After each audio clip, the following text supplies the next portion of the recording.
welcome back to the Gundam close-up view. The previous episode was the last Seed Destiny model kit that I have owned so far, which is the Master Grade Infinite Justice Gundam. In this video, we're going to have a look at a model kit from my favorite anime series of all time, the Gundam 00 series. The storyline is not a continuity of any UC storyline, so the limitation on imagination is not quite there. There are 4 main Gundam throughout the story, with each of them have a very unique design. A close-range combat suit, a sniper suit, a transformable suit, and a heavy gun power suit. So for sure there will be one machine that will match your taste. Moreover, the design of the mobile suit evolved a lot throughout Season 1 and Season 2.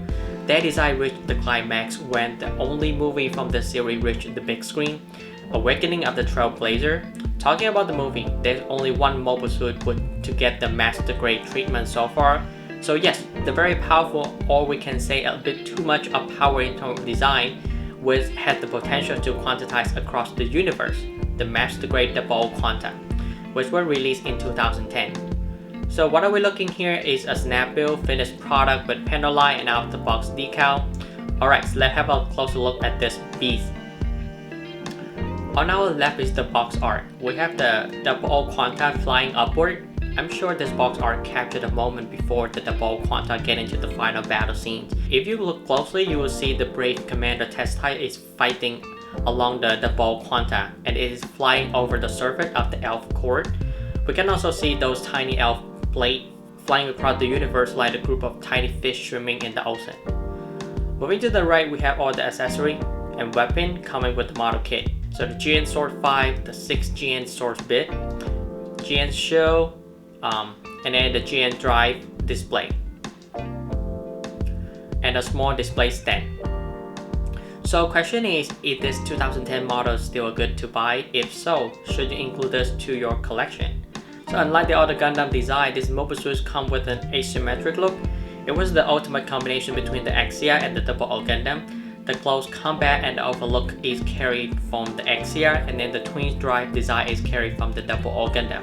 The GN Sword Split is the main selling point of this model, therefore let's get over all the accessory and weapon of this model kit first. So the main weapon of the 00 QanT is the GN Sword 5. Compared to the other previous GN Sword version, this blade is constructed mainly with a transparent green plastics, which really give a comforting and very futuristic look. We can see a lot of connection point on the body of the blade. Those are being used when combining with the GN Sword bit. It doesn't go against the overall design of the blade, and it even creates a more textured look about it. There are 2 extension cross guard, the front and the back, which also has a connection pieces to the forearm.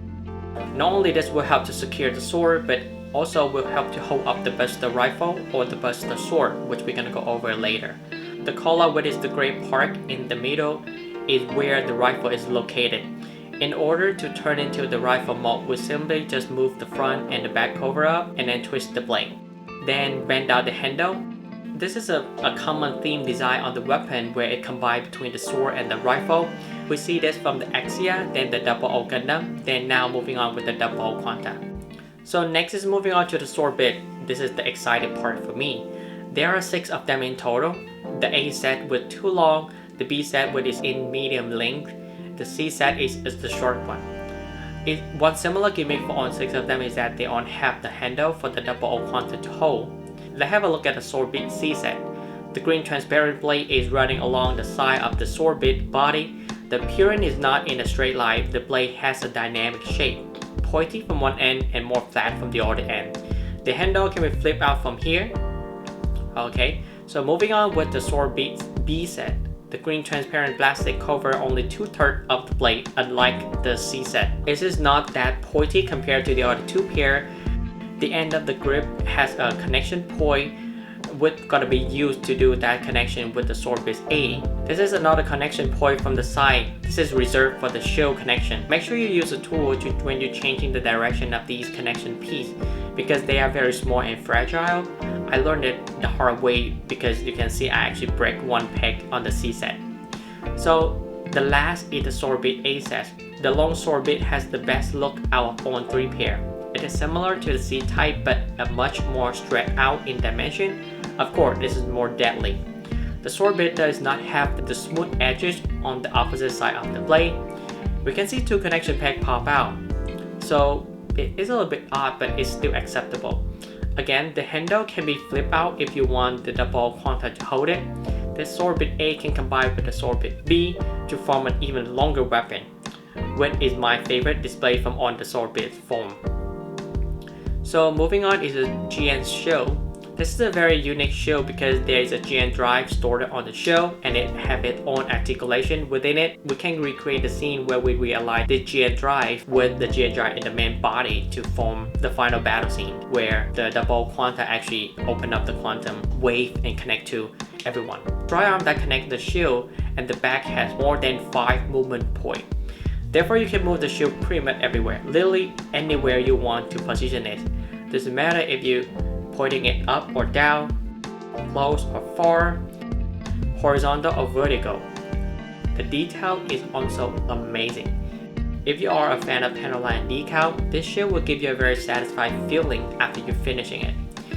It does resemble the double riser wing, but of course a buffed up version. On these veins here are for the GN particle to be released and from the GN field. It was said to also be equipped with a machine gun, but I don't see any part of the shield recreating those features.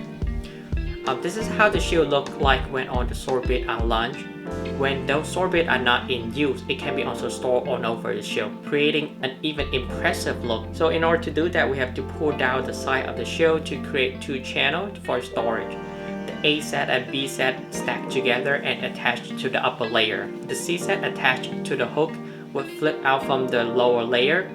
You have to be very careful on the angle because the hook is very fragile. I broke mine here and I actually broke both of them.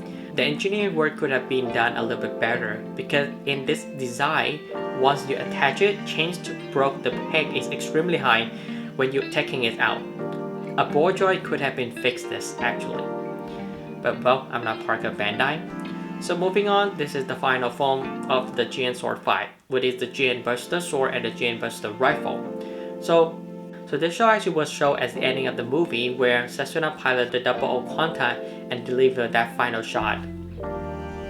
All the attachment weapons are combined together. The connection is fairly simple but very effective. Again, the A and B set stacked together and attached to both sides of the blade. The C set is actually attached to the collar. This is the sword form. In order to switch to the rifle mode, we follow the same instruction like how when we use the GN Sword 5 and transform it from a sword to a rifle mode. So yeah, first of all, we twist the blades, pull down the handle, adjust the crossguard, open up the tip of the sword. That's it. So this is a sword of a heavy weapon. So Bandai includes a supporting stand to hold this, similar to the X-Ray Blue Frame and X-Ray Red Frame, which I already make a review on. If you did not watch that before, you can click on the link up there. Last but not least is the GN Drive display. It comes with a transparent green stand, which is very beautiful if you look to display the GN Drive separately. One disclaimer over here is the kit does not come with any LED.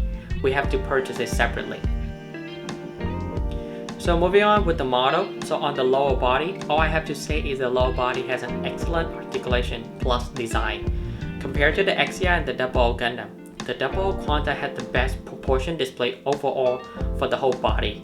Some people complain that the thigh is a little bit too bulky, but I think it is just perfect. The circle shape on the leg and the waist connection that fit in very well with all the GN condenser embedded on knee. It also has a swivel adjustment on the joint so that the mobility can be improved and even further. A lot of people was actually complaining that how the leg actually hit the side skirt armor, but pulling this down it will actually solve that problem. Even though it looked a little bit odd, but when you finish posing it, it doesn't really look that bad. Okay, so on here you see the curved in of the thigh armor. It was actually designed to not hinder the leg movement.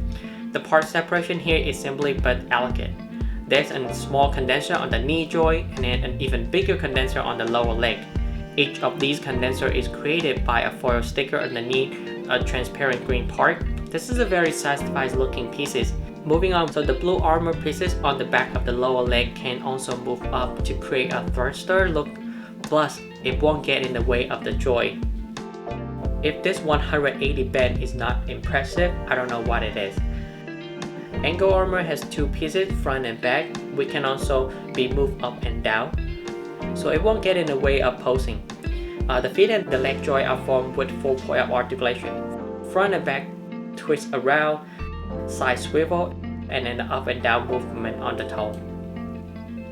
Moving to the weight, small, simple, and full of detail. The only complaint would be the side skirt armor. It tends to pop out a lot while posing. But again, as I mentioned earlier, if you pull down the leg joint, you actually can avoid a lot of those problems. So definitely take advantage of the swivel joint to get the leg a little bit lower. There is also an extra part to store the GN sword file when not in use. We have to switch the lower part of the side skirt to reveal the connection peg. Moving on with the upper body, the ab design just looked perfect. A minimum armor surrounding would allow the part of the inner frame to be seen. This is a true 360 movement over here on the waist joint.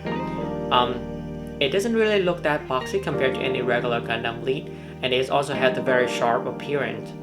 Torso has a unique joint, but it's a standard on a lot of 00 model kit. This design is to accommodate the GN drive in the middle of the chest, not only looking beautiful but also adding more support on the articulation. The model has a decent amount of detail, and all of the parts put together present a layer over layer look very well. So as you can see on the middle of the chest, this is where the GN drive actually peeked through. The fire sticker underneath is very nice, and you can see there are some letter was actually written down over there. I believe the first two is the 0, and then the next letter was actually the O. So moving on to the hand, shoulder armor are different on both sides. The left is smaller than the right because GN shield is located on that side when lunged. The right shoulder armor is bigger, and there's a cover pieces on the end. I think they want to increase the defense on this side a little bit since it doesn't have any shield cover on the sides of the mobile suit. Many fine detail and decal here you can see, especially on the right shoulder armor. For articulation, both arms are the same. Big GN condenser on the elbow joint, and then the wrist joint help to maximize the mobility.